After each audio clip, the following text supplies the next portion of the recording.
ये हम लोग सिफारिश के लिए आए हैं।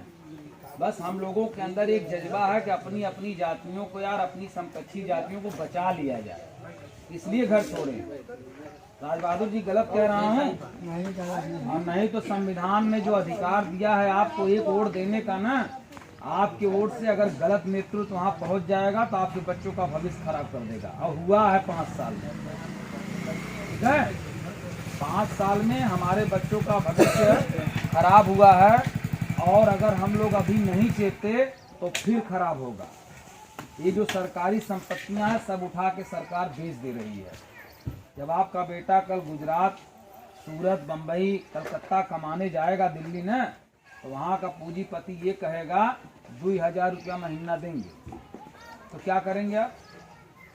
क्या करेंगे? रुपया दूसरे की जेब में पड़ा हुआ है, आपकी जेब में नहीं है। ये पूंजीपतियों, उद्योगपतियों की जेब में पड़ा है। आपसे ऊर्जा खरीदेंगे जितनी, उसी का अपने हिसाब से पैमाना तय करेंगे किसको इतना देने लायक है। और सब लोग जब 2000 रुपया देगा तो अपना पेट भरेंगे घर का। आज तो घर में मैं देख रहा हूँ एक आदमी बेचारा बहुत मेहनत करके कमा रहा है, बीवी बेटे बाऊ माई सब बैठ के खाते हैं। ये है हमारे समाज की व्यवस्था। और हमारी जात इस समय इतना नीचे है, इतना नीचे है प्रजापति कि इससे नीचे कोई जात नहीं बची है। वो जो छक्के हैं ना वो भी आपसे आगे हैं। इसको जात बची हो तो हमसे बहस कर लीजिए, जाके लिख लीजिएगा कि कौनो जात बची है। अगर एक आंख निकल जाएंगी तो बस उसका इंतजार करिए कि वो भी जब आगे निकल जाएगी तब हम लोग जगेंगे, यही ना? इसी तरह से बहुत सी आगे निकल गई, तब आप अभी भी नहीं जाग रहे हैं। आप कैसे जगाया जाएगा? आइए इधर बैठ जाइए, इधर जगह है माता जी, कैसे जगेंगे आप? आ जाइए दादी, आओ जी। हेलो जेके आई तेके धीरे से उड़ के इतने बैठाए था, बात के हल्ला करबा तो सो रही है और सुन न पाई बात के। तो मेरी बात समझिए कि मैं क्या कह रहा हूँ। इस जाति से नीचे कोई जाति नहीं बची है, और इस जाति को कैसे उठाया जाए, कैसे समझाया जाए, ये समझ नहीं पा रही है। संविधान में डॉक्टर भीमराव अम्बेडकर ने सबको एक वोट देने का अधिकार दिया, हम लोग भी वोट दे रहे हैं, लेकिन हमारा राजा वहां नहीं बैठ पा रहा है। क्यों क्यों नहीं बैठ रहा? सबका राजा बन रहा है, हमारा राजा क्यों नहीं बन रहा है? जब वहाँ हमारा राजा रहेगा तभी तो हमारी देखभाल करेगा। किराए के मकान में जब हम लोग रहेंगे तो अपने मन से क्या कर सकते हैं? कुछ कर सकते हैं? तो ये सरकार पूरी तरह से गरीबों की, पिछड़ों की, दलितों की दुश्मन बन चुकी है। ये समाप्त कर देना चाहती है। गोबर तो कुछ ठीक ठाक होता है, उससे हम लोग जमीन को लीप करके सुंदर बना लेते हैं, लेकिन वो गोबर से भी बदतर हम लोग को समझ रही है, ठीक है? और आपके वोट में, आप में वो ताकत है इस व्यवस्था से आज़ादी पाने का, ठीक है? चाहे तो आप आज़ादी पा सकते हैं, चाहे तो आप अपने आप को बर्बाद कर सकते हैं। अपने आप को बर्बाद करना वहाँ तक तो ठीक है। और आप लोग जाग इसलिए नहीं रहे हैं कि जाग जाएंगे तो काम करना पड़ेगा। यादवों की तरह झंडा लेकर के गांव गांव दौड़ना पड़ेगा। ये राजेश प्रजापति की तरह घर परिवार छोड़ करके आना पड़ेगा। जो पंखा गर्मी में हम चालू करके हवा लेते हैं, उससे दूर होना पड़ेगा। जो रजाई में कहीं कांपते हुए आते हैं, रजाई ओढ़ के पट से सो जाते हैं, मोबाइल चालू कर लेते हैं, इससे दूर होना पड़ेगा। इन सबको त्यागना पड़ेगा। और आप अपना कंफर्ट जोन, जहां आरामदायक जगह है, उसको त्याग करके काम नहीं करना चाहते। सोचिए, तो इस तरह से बताइए समाज आगे बढ़ेगा? कभी नहीं बढ़ेगा। इस समाज के पास एक झंडा नहीं है। झंडा है क्या चाची? झंडा जिस समाज के पास है वही लोकतंत्र में अपनी पहचान बना पाया है, ठीक? तो ध्यान दीजिए। अब आपके पास झंडा नहीं है, और कौन कहता है इस समाज के पास झंडा नहीं है? एक झंडा नहीं है, केवल एक, लेकिन इसके पास बहुत झंडा। अपना नहीं है, दूसरे का झंडा है इसके पास। कबो बसपा वाला पकड़िए, कबो सपा वाला पकड़िए, कबो भाजपा वाला, हे दे दे दे दे दे दे यूं चलते जिंदाबाद करें। ये हाल है इस समाज का। अपना पकड़ाने की क्षमता आप में नहीं है। कितने लोग हैं जो जानते हैं सर्वश्रेष्ठ दल पार्टी को? जानते हैं? कोई जानता है सर्वश्रेष्ठ दल पार्टी के बारे में? नहीं जानता। मैंने एक पार्टी बनाई सर्वश्रेष्ठ दल, 68 जिलों में जाके काम किया। हो सकता भाई इस गांव हमारी टीम में आई हो, ठीक है। तो 68 जिलों में जा करके हमने प्रजापति समाज में झंडा बना करके देने का काम किया। तब तक पीछे से एक आदमी और झंडा बना लिया। आ जाएंगे वो। तो वो जब झंडा बना लिए तो वो अपना कैसे पॉपुलर करेंगे? हमको बुरा बता के पॉपुलर करेंगे अपना, ठीक। और तो कोई रास्ता है नहीं, ना कोई कमी है हमारे में। तो बस इतना बताएंगे, अरे वो तो मार दिए गए, वो तो जेल में बंद हैं, वो तो ये करके भाग गए, वो तो वो करके भागे, वो तो आपको लूट लिए। तो इस तरह से लोग हमारे यहाँ अफवाह फैलाने वाले लोग हैं। इस समय समाज में 16 झंडे बन गए हैं भाई। पहला झंडा बनाया लोकप्रिय पार्टी आपके लिए बनाई जयराम सिंह जय ने, मालूम है कि नहीं? उन्होंने समाज के लिए झंडा तैयार किया।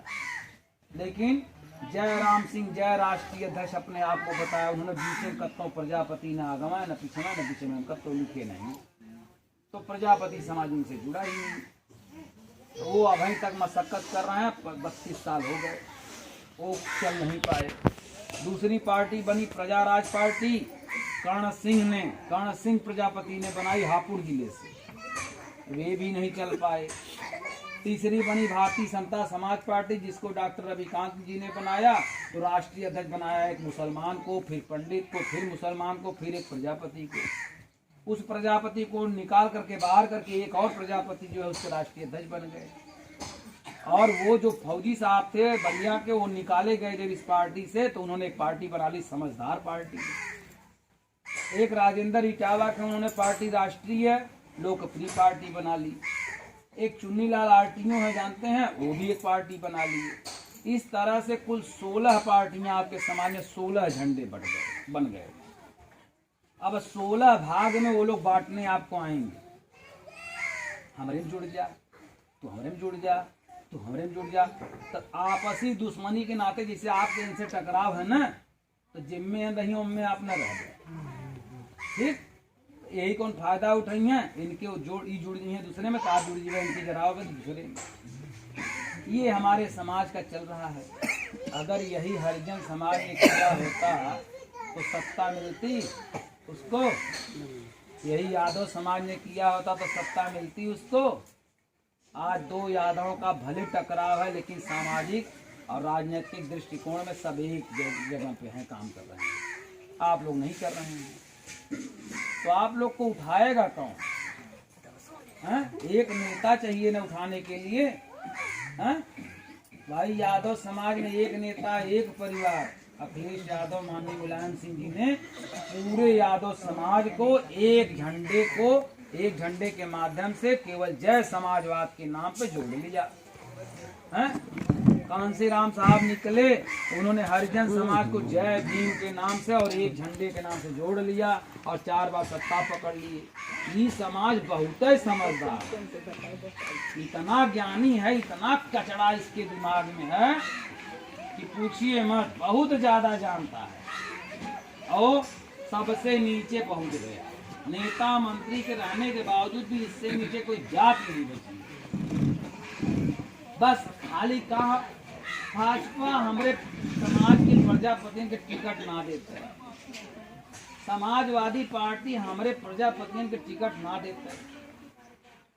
आए थे भैया का होगा तो बता था हमें, यहाँ कुछ न खड़ा बता था हमें टिकट चाहिए, बता दे खड़ा होइए। कौने आधार पर टिकट देंगे? 90% वोट बैंक लेके हेजेबा में रखे हैं और उन्हें 110% करे तो 20% के पास वोट बैंक हो जी। एक मैदान में 20,000 प्रजापति खड़ा करके उन्हें दिखाई दी हो, क्यों? पूरे जिले में क्यों हो तो बताया था। और वहीं पे एक ठाकुर, एक ब्राह्मण, एक पटेल, एक मौर्या, उनको 15,000 से लेकर 18,000 भीड़ दिखाने के लिए तैयार है, तो उसको टिकट देंगे तब न वो 18,000 प्लस करेगा 90% में। तब न सीट निकलेगी। और आप प्रजापति लोग कहते हैं सब जगह फेसबुक में भाजपा कितना टिकट दे रही प्रजापतियों को, सपा कितना टिकट दे रही प्रजापति। अरे हम तो टिकट देने के लिए बैठे हैं भैया, आओ तो अपनी भीड़ दिखाओ। तो एक आदमी राज बहादुर प्रजापति बुलाने खाली इतना लोग इकट्ठे, अभी कम से कम आधा से ज्यादा लोग घर में पड़े हैं, क्यों नहीं आ रहे हैं? सोचिए आप ना। तो इनको टिकट बताइए किस आधार पर दिया जाएगा? जो घर से यहाँ तक नहीं आ पा रहा, सुनने नहीं समझ में आ पा रहा है, वो क्या वोट देगा इनको? जब वोट नहीं देगा तो 90% में 7% 3% में जोड़ के 93% करिए तो कौन सीट निकली? वहाँ भाजपा के 110% भैया। हैं? तो ये तो समाज की स्थिति है। समाज हमारा कब सुधरेगा बताइए जरा। गाँव देखी किधर देखी? पढ़े हैं, हाँ, पढ़े हैं, बाहर रहा थी, उनके दिमाग नहीं यार। दिमाग कैसे रहे? जैसे नौकरी पाए तैसे प्रजापति खत्म कर दिए। उनके दिमाग नहीं यार। बातें सुनी गुनी। जैसे प्रजापति नौकरी पाए, उनका नेम प्लेट लगे फलाने लाल वर्मा, फलाने लाल भार्गव। अब बताइए कैसे समाज जानेगा कि हमारे समाज में इंजीनियर इतने हैं, डॉक्टर इतने हैं, मास्टर इतने हैं। इस समाज की इतनी बड़ी विडम्बना है। जानते हैं कैसे हुई ये विडम्बना? जब हरिजन बेचारों की समाज में कोई इज्जत नहीं हुआ करती थी तो उन लोगों को लोग इंसान तक नहीं समझते थे। जब इंसान नहीं समझते थे तो उन लोगों ने सोचा कि अगर हम यार कुछ छुपा लेंगे इसमें से तो हमको हो सकता सम्मान मिलने लगे। तो कुछ ने लिखा फलाने लाल भारतीय, फलाने लाल गौतम, फलाने लाल रैदास हैं। तो जब लिखने लगे तब जो है उनको थोड़ा सा कौन बिरादर है? फलाने लाल भारतीय होते हैं अच्छे ठीक। तो उनको जो है इज्जत थोड़ी बहुत मिलने लगी, लेकिन पूरी इज्जत नहीं मिलती थी। तो कांसीराम साहब ने केवल जय भीम का नारा दिया, भैया भारती लिखो हम नहीं मना करेंगे, भैया हरिजन लिखो हम नहीं मना करेंगे, गौतम लिखो, रैदास लिखो, वाल्मीकि लिखो हम नहीं मना करेंगे, लेकिन जय भीम खाली अपना लो तुम्हारा विकास हो जाएगा, ये राम राम कहना छोड़ दो। ठीक है? तो वो लोग राम राम कहना, पा लागी कहना, नमस्ते कहना छोड़ दिए और उन्होंने अपना लिया जय भीम और एक झंडा पकड़ लिया, घर घर लगा लिए। एक नेता उनका मामूली सा अगर आएगा तो ही लड़कवा पड़कवा कुल ले दे सब पहुंच दिए। हमारे यहाँ बोलाउले बना के बाबर। जानते हैं ये भीड़ क्यों बुलाई जाती है मैदानों में? बुलाई जाती है कि जब आप यहाँ से निकले झंडा डंडा लेकर के तो ये जो सेठ साहूकार बैठे हैं, दुकानदार, ये लोग देखें क्या कौन बिरादर है। अच्छा ही प्रजापति हैं, झंडा लेके जा रहे हैं। ठीक है? डीएम देखेगा, एसपी देखेगा, पुलिस देखेगी, ठीक, तमाम पार्टियां देखेंगी, दूसरी बिरादरी देखेगी, तब न यार जानेंगी कि आप लोग एक हो गए हैं। और जब आप भीड़ बुलाई जाएगी तो आप जज्बा नहीं करेंगे तो क्या पता चलेगा? है? तो कभी आप लोग जो है एकजुट होने की बात कैसे हो पाएगी बताइए? जब तक कोई एकजुट नहीं करेगा कैसे होंगे? अरे बिना झंडे का पता नहीं कौन बिरादर है आप लोग, बताइए बात पता चली तो कहे बिरादरी आप फलाने। देखिए इतने संगठन बन गए हैं प्रजापति समाज में, हर जिले में 10 ठो 15 ठो 20 संगठन है। राजनीतिक पार्टियां अलग से देश का है। अब बताइए किसके विचारों को हम मानेंगे? पहली विचार इसका अच्छा है, अभी जहाँ तो बाद में बतियाया, एक डंडा आप लिए रहिए, लेके खड़े रहिए, अब 20 लोग फटाफट गुल्ली फेंकना शुरू करें खटाखट एक के साथ, तो कौन गुल्ली खेलेंगे? आप कौन गुल्ली खेलेंगे? आंखें कान बचावत रह जाए। एक जने बैठ ले खड़ा हो गया, 20 जने गेंदा फेंके फटाफट कौन गेंद खेलेंगे? उसी तरह से ये 16 पार्टियां और कई राजनीतिक संगठन सब कहते हैं मेरे में आ जाओ, मेरे में आ जाओ। कहीं आप तो वहाँ मिल रहे हैं तो कहना मेरे में जुड़ जाओ, कहीं वहाँ मिल रहे हैं तो कहना मुझसे जुड़ जाओ, कहीं वहाँ मिल रहे हैं मुझसे जुड़ जाओ। तो किस में जुड़ेंगे हम लोग? जब तक एक जगह नहीं होंगे तब तक हमारी भीड़ क्या कहेगी? अब 100 प्रजापति हैं, 25% जा करके बसपा में वोट दे दिए, 25% जाके सपा में, 25% भाजपा में, 25% कांग्रेस में और कुछ लोग बचे हैं अन्य में। हमें बताइए जब गिनती होगी तो कितना वोट बैंक आएगा हम लोग का? कितना आएगा? हाँ 0/0 जीरो हो गया। यहाँ से कट गई उनकर, उनके कट गई उनकर। अरे भाई इतना लोग हमें वोट ना देते तो 50 से नुकसान हमारा हो ना। अब 50 जने जाए कि वहाँ जुड़ गया था तब हमारा कितना नुकसान है, कितना नुकसान है। 50 तो हमको मिला नहीं रुपया, अब 50 जाए कि वहाँ मिल गया उनके, हमारा 100 रुपया नुकसान भरना भैया, दुगना नुकसान हुआ ना। तो इतनी भी आप अकल नहीं लगा पा रहे हैं कि यार हमें लोकतंत्र में करना क्या होगा। खाली हुआ सोचे तो जाग जावे, झंडा पकड़ ले तो काम करे कोई, और कमुए से जीव चोरावत है सब।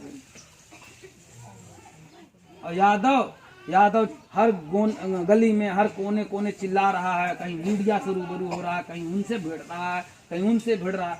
आप लोग को कुछ आता ही नहीं। और कहते हैं हम लोग तो एकदम बेकार हैं, सरकार कुछ देती नहीं। कहाँ से देगी सरकार? सरकार जानती है क्या आप उसको जो है बनाए हैं, सरकार आप ही है।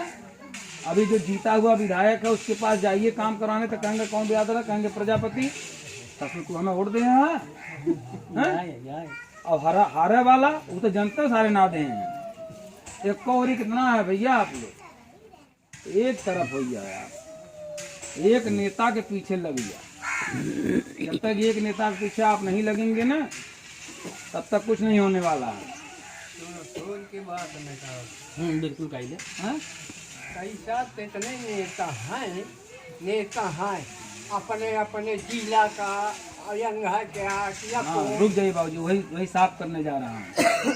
मैं ये कह रहा हूँ कि आपके प्रजापति समाज में एक स्वतंत्र और उच्च नेता नहीं है। स्वतंत्र जिला की बात नहीं कर रहा हूँ, विधानसभा की बात नहीं कर रहा हूँ। हमारे समाज में एक विधायक इस समय है तिंदवारी से ब्रजेश प्रजापति, वो यहाँ आएंगे आपकी सेवा करने, आएंगे। रिश्तेदारी है, रिश्तेदारी है। हाँ तिंदवारी रिश्तेदार तुम्हारा तो आओ आज तक। हाँ तो मेरी बात समझने का प्रयास करिए, मैं कह क्या रहा हूँ। यह तो मैं कहा हाँ सुनिए हाँ सुनिए, सुन लीजिए देखिए ठीक हूँ कि आपके प्रजापति समाज के लिए एक स्वतंत्र नेता की जरूरत है, जो कहीं भी आप हो, पूरे उत्तर प्रदेश की किसी भी कोने में हो, अगर आपकी समस्या हो तो वो सुने। ऐसा नेता चाहते हैं कि नहीं है? तो जब विधायक जाएगी बनी है तो वही विधानसभा में सिमट जी हैं, वही विधानसभा के प्रजापतियन का और लोगों का सेवा कर सकते हैं, उनका समस्या निपटा सकते हैं। वैसे तो निपटते ना कहूँ समस्या, सब खूब भाव खाते हैं जितने के बाद। तो आपके लिए कौन ऐसा नेता है जो स्वतंत्र हो, जो वहां से जब चले तो किसी भी राज्य में, किसी भी जिले में, किसी भी गांव में पहुंच जाए और आपकी समस्या को दूर करे? है कोई नेता? तो कहने का मतलब कब बनाएंगे ये सब, कब चुनेंगे ये सब? देखिए मैं आपके लिए स्वतंत्र नेता बनना चाहता हूं, सरकार बनवाइए समाजवादी पार्टी की। मैं आपके लिए जो भी समस्या होगी दूर करने आपके गांव तक आऊंगा। नहीं आऊंगा मैं नहीं तो ही हमें आप तक मुँह दिखैलू बहुत की करी। विश्वास करा हमारे घर द्वार ना बा, यही सबे मिल के एक पट्टा कराया था प्रधान से, यही रही यही मकान बनवा ली। हाँ तब फिर यही सिमट कर और बाकी प्रजापति जो इटावा खान मैनपुरी खान सब कहाँ जाइए? बस खाली अपने नीचे खाई दिखा ला वैसे, बस सबको मैं देखने की बात कर रहा हूँ ना। तो कहने का मतलब है अपने लिए एक स्वतंत्र नेता की जरूरत है आपको, वह मैं बनने आया हूँ। अगर आप चाहेंगे तो मुझे बनाएंगे, नहीं चाहेंगे तो अपने अपने रास्ते रहिए। ऐसे बर्बादी की कलम से उठा लीजिए, बर्बादी की कलम, अपना इतिहास अपने से लिखिए। बच्चों का भविष्य अंधेरे में लिखिए कि जा रहा है जाए। हमको तो भैया मोबाइल में देखना है, हमको तो दारू पीना है, हमको तो गुटखा खाना है, हमको तो सिगरेट पीना है, हमको तो मेला देखने जाना, हमको तो बाजार सैर सपाटा के जाना है। वही करते रहिए। रचनात्मक दिमाग इस समाज का नहीं है। इस समाज को लकवा मार गया है दिमाग में, जिसकी वजह से नकल नहीं कर पा रहा है कि हरिजन बताइए यार, सबसे नीचे वाली जाति जिसको इंसान नहीं समझा जाता था, जिसका छुआ हुआ बर्तन हम लोग नहीं इस्तेमाल करते थे, वो ससुर एक हो करके सत्ता को पकड़ लिया, वो भी 4 बार। यहाँ एक प्रजापति जो ना वहाँ छू ना पाए ना भाई। अरे तो कैसन कैसन पैदा कैलू, कैसन कैसन परिवार में तोहरे आदमी है एको काम ना करें, बतावा ना, हमें तो वही उत्तर दे दो। देखिए बहुत कड़वी बात बोल रहा हूँ, समझने की जरूरत है खाली, ठीक है। तो मेरे कहने का मतलब है कि मैंने एक पार्टी जो बनाई, यूट्यूब पे, फेसबुक पे आप सर्च करके देखिए, सर्वश्रेष्ठ दल के नाम से। मैंने समाज को एक करने का बहुत काम किया, मैंने झंडा भी बनाया, लेकिन मैं मान नहीं। जब देखा कि पीछे से लोग, मैं धान की खेती लगा रहा हूँ, एक आदमी आके उखाड़ दे रहा कि सब सही ना लगाए हैं, ये देखा सही है। फिर कोई आया, फिर उखाड़ दिया, देखा कि सही है, बेकार है। तो करते करते 16 झंडे जब बना लिए तो समाज पनपेगा नहीं, 16 भाग में बढ़ जाएगा। और कोई किसी को अच्छा मानता है, कोई किसी को बुरा मानता है। ये समाज की थिंकिंग है। नहीं, अच्छी चीज है। हो पर्जा का उठा। अरे बाबूजी, ये देखा 2014 से लगातार काम कर रही, कौनो प्रजापति ठीक ना मिले। हम तो चाहिए थे कि पर्जा पर उठाए। अब तो हर जमानी लौट के आई ना, चले से भी कुछ ना हो। सवाल ही है ना। और जवान जवान है तोहने के ज्ञान ना, तौन भौकाल देखा था 30,000 वकील साहब आए हैं, इतना कोट पैंट पहने, इनके साथ घूमक गाड़ी में हमारा बड़ा सम्मान हुआ। इस्तेमाल के कुछ छोड़ देते हैं कुल नेता।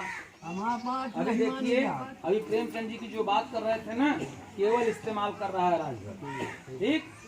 जैसे ही प्रेमचंद जी उससे थोड़ा सा नाराज होंगे जिस दिन ना, उस दिन वो दूसरे प्रजापति का चेहरा लगा लेगा, ठीक है, क्योंकि उसको अपनी जाति को प्लस करना है और इनका चेहरा लगा के आप लोग को ठगना है। और वही गुरु है, वही संचालन करता है, वही नेतृत्व करता है उसको, दूसरा कोई नहीं है। और मैं जब पार्टी बनाया था तो मेरा कोई नेतृत्व करता नहीं था, मेरा कोई संचालन करता नहीं था। मैं खुद आप लोग को जगाने के लिए गांव-गांव गया। तो कुल मिलाकर के मैं जब गया, राष्ट्रीय अध्यक्ष माननीय अखिलेश जी से मिला, उनसे कहा भैया मैं गठबंधन करना चाहता हूं। तो उन्होंने कहा देखिए राजेश जी, मैं गठबंधन इस बार नहीं कर रहा हूं। मैंने बसपा से की गठबंधन, रिजल्ट नहीं आया। मैंने कांग्रेस से गठबंधन किया, रिजल्ट नहीं आया। तो हम कहे तब भैया बताइए, तब कहें कि पार्टी विलय कर दीजिए। हम कहे समाप्त कर देना होगा, कहें हाँ समाप्त कर देना होगा। तो हम लगे सोचने भैया। तो उन्होंने कहा अच्छा ये बताइए समाज की सेवा करना चाहते हैं? तो मैंने कहा हाँ बिल्कुल समाज की सेवा करना चाहते हैं। तभी तो हमने पार्टी बनाई, तभी तो हम 68 जिलों के गाँव में गए और जा करके मैंने समाज को जगाने का काम किया। लोगों से रसीदें काटी, लोगों से 150 लिए। उन्होंने कहा देख ठीक है सब आपकी बातें, लेकिन जब सत्ता आपको नहीं मिलेगी तो आप बताइए समाज की सेवा कैसे करेंगे। सही कहा कि नहीं उन्होंने? भाई सत्ता बिना मिले तो कुछ होने वाला है नहीं। भाई सत्ता में तो खजाना है, वहीं से उठाएंगे, एक ठो कलम चला देंगे, पूरी योजना आपके घर तक धड़धड़ा के पहुंच जाएगी, हैं? और जब सत्ता नहीं रहेगी तो हम तो घरे भैया इतना पैसा ना रखी, क्यों ना रखे हो? बहुत अमीर आदमी अगर हम प्रजापति समाज वो ना रखे, नहीं रखे हो तो 1 लाख 10 लाख सबके दे देते, सब खुशहाल हो गया। तो भैया सत्ता से सब कुछ हो सकता है। तो मुझे उनकी बात ठीक लगी तो मैंने विलय कर दिया। विलय करने के बाद उन्होंने मुझे प्रदेश सचिव बनाया और बना करके अपने प्रजापति समाज में मुझे फिर से भेजने का काम कर रहे हैं, ठीक। और मैं लोगों को जगा रहा हूँ। उन्होंने कहा आइए राजेश जी मिल के सरकार बनाते हैं। देखिए मेरे पास भी समस्याएं हैं हमारे लोगों की, हम उसको नहीं निपटा रहे हैं। अब भाई दुश्मन से आप कहेंगे अरे भैया हम फंस गए, हमारा तो काम निपटा दो, तो दुश्मन क्या करे, कहेगा अच्छा अब आया है ऊंट पहाड़ की नीचे, यह तो हम चाह रहे थे, यही तो हम मजबूर कर रहे थे ससुरा हमसे मदद मांगे। तो योगी जो है अभी अखिलेश जी अपनी समस्याओं का निपटारा करने के लिए अगर उसको फोन लगा दे तो यही सोचेगा अच्छा और परेशान करी ताकि औरों झुकाएं, औरों टूटें, और आ जाए हमारे में जुड़ जाए, कुल पिछड़न के दलितन को हटा के हमारे में, हमें हमेशा राजा बन के नहीं, ये सोच रहा है। तो उन्होंने कहा देखिए समस्याओं का निपटारा मैं भी नहीं कर पा रहा हूँ क्योंकि सत्ता नहीं है मेरे हाथ में। तो मुझे भी लगा भैया सत्ता सबसे ज्यादा जरूरी है कि नहीं। तो मैंने कहा भैया अगर हमारी पिछड़ी जातियां, हमारे प्रजापति भाई लोग सुरक्षित हो जाएं, हम पार्टी लेके का करब ओढ़क की दसाई हैं। अगर ये मकान गिरवाओ को अगर हमारी हो, अगर तोरे सबके खुशहाली का मैटर आई तो हमें साफ करवा दीजिए बताओ। लेकिन आप लोग सुरक्षित रहेंगे इसके लिए हमने पार्टी खत्म कर दी और पिछड़ा सचिव बना करके, मुझे प्रदेश का सचिव बना करके आपके दरवाजे भेजा है। इसलिए भेजा है कि आप लोग मिल करके काम करिए ताकि वो समकक्षीय नेता हैं, हमारे पिछड़ी जात से समकक्षीय नेता हैं, और उन्हीं वही जो हैं आज फाइट कर रहे हैं इस अनैतिक सरकार से। और ये सरकार देखिए क्या कर रही है, बहुत कहानी के माध्यम छोटे टाइम समझाएंगे, समझ जाएंगे आप। एक राजा था, उसने गांव वालों को बुलाया कि मेरे लड़के का जन्मदिन है, आप लोग आइए मेरे यहाँ 3-4 दिन रहिए, दावत है फ्री, आइए हमारे यहाँ आप लोग खाना खाइए। तब जहाँ तक आप है, जैसे आज यहाँ बोला है पर ना सबके बहुत तेल लगाइए तो लावा आवा ना, तो खाली एक कहते ना, हे चलो रे चलो चलो, आप राजा क्या सलाह निमंत्रण है, सब भागे। क्योंकि खाना जब होता है ना तो 5 जने निमंत्रण के बाद 15 जने के एकदम जान के चले 15 जने भोजन बने चाहिए।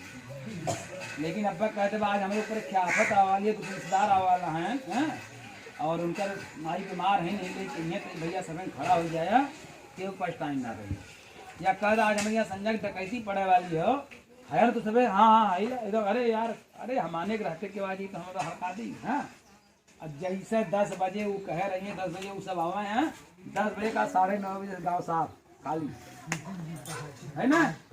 दावत बुलाएंगे 100 को, अगर निमंत्रण देंगे 200 आएंगे, लड़कों लिया चलाएंगे हैं, जोने के मतलब की रोहत की बर्दाश्त ना होई ओग ले लेंगे हैं। और जब तो समस्या आई है, जब कहा हमारे ऊपर समस्या है तो समाज नहीं खड़ा होगा, ये हाल है समाज का।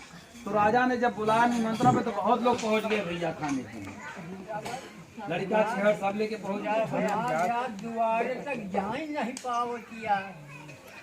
तो राजा के यहाँ जब सब पहुंच गए भैया तो दबा के खाना खाए। राजा ने कहा भाई देखिए बिस्तर लगवा दिया हूँ, आप लोग आराम करिए। तो सब लोग आराम करिए भाई, रात भर सोए सब लोग भाई, ज़्यादा खाना खाए थे और अच्छा बिस्तरा मिला था तो भाई तो दबा के सोए भी। सुबह जब उठी, जब सबकी नींद खुली तो सब उठे तो सबको लग गई, क्या लग गई? हाँ क्या लग गई? नींद तो लग गई थी, जागे वो लोग ना, तो क्या लग गई? लैट्रिन बाथरूम लग गई। ठीक, तो सब उठे भैया, लगे लैट्रिन रूम का तलाश करने, खेत मैदान देखने।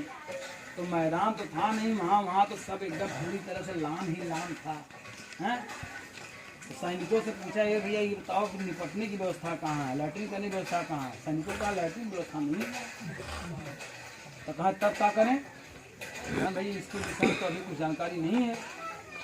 कहा यार हम लोग निपटेंगे नहीं तो कैसे रहेंगे, यहीं निपट ले। कहा अगर यहाँ निपटेंगे तो चालान हो जाएगी, कोड़ो बढ़ेगा। हाँ तब बताओ भैया कुछ व्यवस्था बताओ। चले जाइए देखिए वहाँ पे लैट्रिन रूम बना हुआ है, शौचालय वहीं के लिए सैनिक लोग हैं वहाँ पर। तो भैया सब भागल अपन पेड़ पकड़ पकड़ ऐसे जो चला खसक नहीं जाए। पहुँच गए वहाँ पे तो उन्होंने कहा सैनिकों से हमें निपटना है। सैनिकों ने रुके रुके रुके, जिसके पास 500 रुपया है वही निपट पाएगा। भैया सबकी तो हालत खराब, जितने पास 500 रुपया निकाल के भेज पहले कोई बोझा निकाले, और जितने पास ना खूब छटपट आए बेचारे। कोई वहीं पहुँच दिया तो कोई घरवाली जाका, तो कुल मिला के चालान हो गई। इन्हीं 500 रुपया दे के निपटने वाले और चाहे वैसे निपटने वाले 5-5 रुपये चालान हो गई सबके। तो ये सरकार ऐसे ही काम कर रही है, फ्री में दावत दे रही है। आइए बिजली कनेक्शन ले लीजिए फ्री में, फिर बिजली का बिल कितना आ रहा है 50,000। फिर गैस कनेक्शन ले लीजिए फ्री में, कितना बढ़ा दिया फ्री का। मोबाइल कनेक्शन ले लीजिए, सिम ले लीजिए फ्री का, अब कितना कर रही है? हाँ फ्री का 5 किलो राशन ले लीजिए। और तेल का दाम उतने है जितने 5 किलो राशन बाजार खरीदा जाता है पहले, उनमें जोड़ल प्लस करल, तो कुल मिलाकर के आपको इस तरह से ठग रही है। ये चाहती है कि सिर्फ मेरी जाति के लोग, मेरे चाहने वाले लोग ही जिंदा रहें धरती पे, बाकी लोग घिसड़ घिसड़ के जिंदगी जिएंगे तभी हमारे बच्चों का भविष्य सुनहला होगा। और इन लोगों के बच्चों का भविष्य अगर बना लेंगे तो हमारे बच्चों की काबिलियत पे यही लोग सवार होंगे। डॉक्टर भीमराव अम्बेडकर सवार हुए, उनको उनके साथ क्या क्या कर देना चाहे, लेकिन वो लड़ाई लड़े, अंत तक लड़ करके उन्होंने संविधान की रचना कर दी जिसमें सबको बांध दिया उन्होंने। आज उन्हीं की देन है, उन्हीं की स्वतंत्रता। हम ऐसे कपड़े पहन करके आपके सामने खड़े होकर बोल रहे हैं। और कल को मैं बता दूं, अगर आपने इस सरकार को फिर चुना तो जो आज के 50-60 साल पहले इस समाज में जो जमाना था वो लौट आएगा, और जब लौट आएगा तो ये बुजुर्ग लोग जो पहले बेइज्जत होते थे, 5 मिनट और या 5 मिनट खाली जा चीज फोटो खिंचवा ले जा, तो बड़े बुजुर्ग बेइज्जत होते थे। अब बेइज्जत होने के बाद घर पे आते थे ना, अपने बीवी से कहते थे ना, अपने बच्चों से कहते थे। अलग होते थे। आज वही हाल बच्चों का हुआ है, स्कूल कॉलेज चौराहों में बेइज्जत हो रहे हैं, लेकिन आज आप क्या नहीं बोल पा रहे हैं। सही है कि नहीं? तो ये बेइज्जती का दौर यार, हम लोग भी यार, ईश्वर ने, संविधान ने हमारे हाथों में वो ताकत दी है, हम एक बटन अगर सही जगह दबा दें तो हमारा जो है भविष्य सुरक्षित हो जाए। तो इसके लिए मैं आप सबसे आह्वान करने आया हूं कि माननीय अखिलेश यादव जी को 2022 में मुख्यमंत्री बनाइए, और ये तमाम चीजें जो महंगाई से आप लड़ रहे हैं, जो आप सिस्टम से लड़ रहे हैं, इससे आपको निजात मिलेगा। तो तैयार हैं आप लोग? कितने लोग तैयार हैं माननीय अखिलेश जी को इस बार? दोनों हाथ उठा करके बताइए, दोनों हाथ। बच्ची अरे आज नहीं कल दे दे, ठीक है? तो सब लोग तैयार है ना? तो बस इन्हीं शब्दों के साथ, और कुछ पूछना है भाई पूछ लीजिए, नहीं तो आप लोग जाने के बाद डीप फटिंग मारेंगे। हम तो यह पूछित तो चारों खाना चित्त हो जाते हैं, तो मैं चाहता हूँ मुझे चारों खाना चित्त कर दीजिए।